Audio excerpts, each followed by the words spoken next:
Hello বন্ধুরা, শুভ সকাল। সবাই কেমন আছো? আশা করি সবাই খুব ভালো আছে, খুব সুস্থ আছে। আমিও ভালো আছি। তো আমার নতুন একটা ব্লগে তোমাদের অনেক অনেক স্বাগত, অনেক অনেক ভালোবাসা। তো ব্লগটা শুরু করলাম এখন এখন অনেকটাই বেলা হয়ে গেছে। তো কালকে পুজো আচ্ছা ছিল, শরীরে একটু পরিশ্রম হয়ে গেছে বেশি। তো একটু বেলা করেই উঠেছি আজকে। আর শুয়েছি অনেক রাতে, তখন 1টা বাজে শুয়েছি। কোজাগরি মানে কে জেগে আছো, মা লক্ষ্মী দেখতে আসে।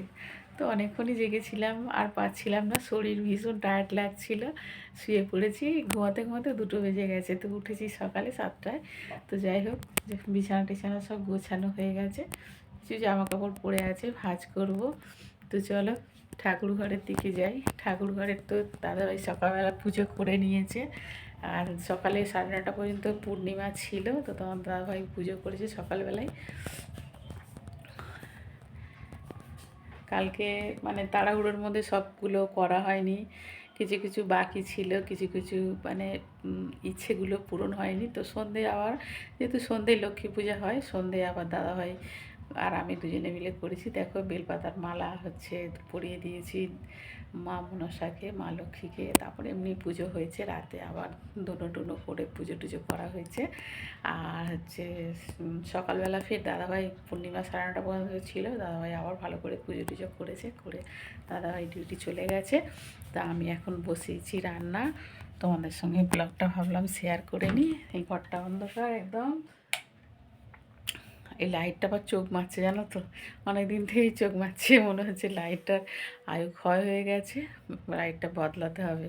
তো চোখ মারতে মারতে অনেকক্ষণ পরে ভালো করে জ্বলে। এই ঘরে অনেক জামা কাপড় পরে আছে, এই দেখো জামা কাপড় পরে আছে, ভাঁজ খাজ করবো। আর ওখানে গামলা তো বসানোই আছে, তোমাদেরকে বলেছি বৃষ্টি পড়ছে, যতদিন না বর্ষা কাটছে। তবে এবার কাটবে বলে মনে হচ্ছে। ভীষণ রোদ উঠেছে আজকে, দেখো জানলা দিয়ে আমার মুখের পাশ থেকে আলোটা কতটা পড়েছে।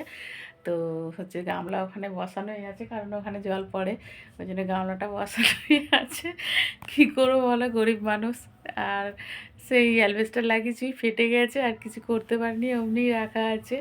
দাদাভাই একা ইনকাম করে, গেঞ্জি কারখানায় কাজ করে, ক টাকার ইনকাম করে বলে, ওতেই সব কিছু চলতে হয়। লোক কুটুম আত্মীয় স্বজন অসুখ বিসুখ।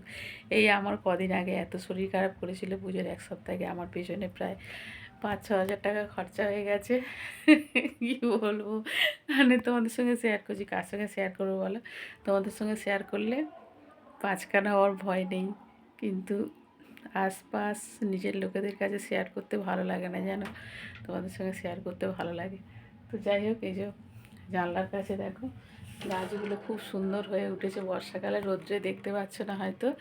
চলো তোমাদের ব্যাক ক্যামেরায় দিয়েছিল সেবারে। স্ন্যাক প্ল্যান্টটা বড় হয়ে গেছে, তার মধ্যে আবার তুলসী গাছ হয়ে আছে। দেখো আমি এখানেই জল দিই, জানো তো, আমি আর বাইরে বেরোই না, আমি তুলসী গাছ এখানে। এটা এশান কোণ, খুবই ভালো। আর এই যে এটা লিলি ফুলের গাছটা, অনেকগুলো চারা আলাদা আলাদা করে বসিয়েছে। ওপরে আছে কিছু, ঘরে জানলায় আছে একটা, আর এই পিছনে আছে অশোক ফুলের গাছ, আর হচ্ছে আম গাছ আছে একটা। আর হচ্ছে ওটা হচ্ছে ছোট্ট ছোট্ট পাতা, দেখতে দেখতে পাচ্ছি তেঁতুল পাতার মতো। আমি তোমাদেরকে সামনে জুম করে দেখাচ্ছি। এটা হচ্ছে আমলকি গাছ হয়েছে। আর লেবু গাছ, জানো তো, লেবু ধরেছে আমাদের গাছে। আমার খুব আনন্দ হচ্ছে, গাছটা আমি কিন্তু বসিয়েছিলাম, ওই জন্য আমার খুব ভালো লাগছে, ভাতে খাওয়া লেবু। তো চলো রান্নাঘরের দিকে যাই।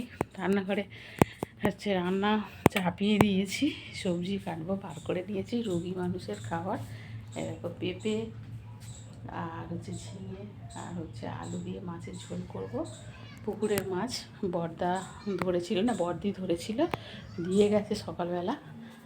আর এই যে এখানে মাছ রয়েছে, আর এই যে এখানে হচ্ছে ভাত ফুটে গেছে। ভাতটা বসিয়ে দিয়ে আমি তোমাদের সঙ্গে কথা বলছি। তো ভাত ফুটে গেছে, আর সবজিটা কাটবো, তরকারি করব, একটু কুমড়ো সিদ্ধ দেবো। আমি তো শুধু মাছের ঝোল দিয়েই খাবো, তোমার দাদাভাই আর মা একটু কুমড়ো সিদ্ধ খাবে। তো চলো আমি সবজিগুলো কেটে নিই। ঠিক বললাম কি বলো, কথা খুব সামনে, খুব কাছের লোকেদের সঙ্গে শেয়ার করতে নেই, দূরের লোকের সঙ্গে শেয়ার করো, শান্তি পাবে, মনে শান্তি পাবে, বলে শান্তি পাবে, কিন্তু কাছের লোকের সঙ্গে মোটে পাবে না। তো চলো আমি সবজিগুলো কেটে নিই, অনেক কথা বলে ফেলেছি। তারপর রান্নাটা করতে হবে, তোমাদের দাদাভাই এসে পড়বে, অনেক বেলা গেছে, 11:30 বাজে। চলো বন্ধুরা, রান্না আমার প্রায় শেষ, আর আকাশ মেঘে অন্ধকার। তোমাদেরকে সবে রোদ দেখাচ্ছিলাম, দেখো কত রোদ উঠেছে। আকাশ মেঘে অন্ধকার, আর ছাদে আমার জামা কাপড় ভর্তি। চলে এসেছি ছাদে।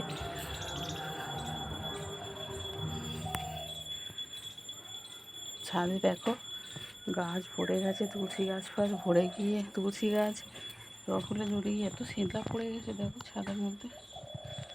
আর আমিও সময় পাই না পরিষ্কার করার, শরীরও খারাপ, পরিষ্কার করাও হয় না। দাদাভাই যা যেটুকু করে। চলো জামা কাপড়গুলো তুলে নিই, ঝপ করে বৃষ্টি এসে গেলে তখন হুটপাট করে তুলতে পারবো না। কাঁচা হলুদ গাছগুলো দেখো কী সুন্দর হয়েছে। প্রত্যেক বছরই আমি করি, তোমার সঙ্গে শেয়ার করেছি বোধহয় একবার। এবছরে হয়েছে, বড় বড় কাঁচা হলুদ হয় জানো তো।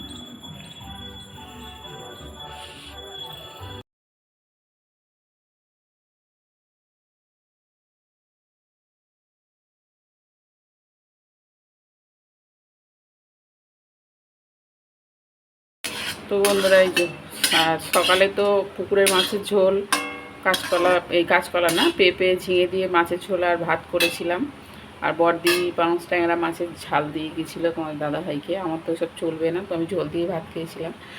আর রাতে এই যে হয়েছে আলু ভাজা, আর এখানে আছে গরম গরম লুচি। তো এটাও আমার খাওয়া ঠিক না, তো আমি কালকে লুচি একদমই খাইনি। কেন বলো তো, আমার শরীরটা তো ভালো নেই। তো এমনিতেই উপোসের একটা ব্যাপার থাকে লক্ষ্মী পূজার দিনে, তো আমি চেষ্টা করেছি লুচিটা না খেয়েই থাকার। তো একটু মুড়ি খেয়েছিলাম অল্প, আর লুচি দুটো একটা খেয়েছিলাম। তো লেচি ছিল, তো রাতে বলি ওই কটা বানিয়ে নিই, কারণ তেল ফেল ময়ান দিয়ে মাখা তো রুটিটা ঠিক ভালো লাগে না। তো ওই জন্য লুচি বানিয়ে নিয়েছি। আর এটা হচ্ছে কালকে কালের ঘুগনি। দেখো ঘুগনিটা দেখলে তোমাদের খেতে ইচ্ছা করবে না, কিন্তু এরকমই খাবার আমরা খাচ্ছি এখন। তো চলো বন্ধুরা, সবাই ভালো থেকো, সুস্থ থেকো। গুড নাইট, শুভরাত্রি। আবার দেখা হবে নতুন কোনো ব্লগে। টাটা।